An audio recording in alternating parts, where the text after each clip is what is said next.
Hey guys, in this video I will show you how to fix an iPhone that won't charge. Alright, let's begin. First, check your charging cable, power adapter, and wall outlet. A faulty cable is one of the most common reasons an iPhone won't charge, so try a different cable, charger, or outlet if possible. Next, inspect the charging port on your iPhone. Dust, lint, or debris can prevent the cable from making a proper connection. Use a flashlight to check the port and carefully remove any buildup with a soft, non-metallic tool or compressed air.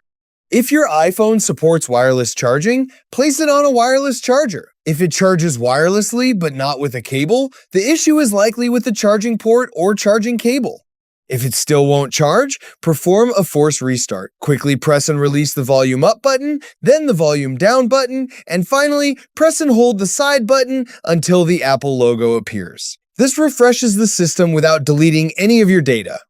After your iPhone restarts, try charging it again. If the problem continues and your phone still has enough battery, install the latest iOS update from Settings, General, and then Software Update. If none of these steps work, the issue is likely hardware related, and your iPhone may need professional repair. So that's basically how you can fix an iPhone that won't charge. That's it for this video. Thanks.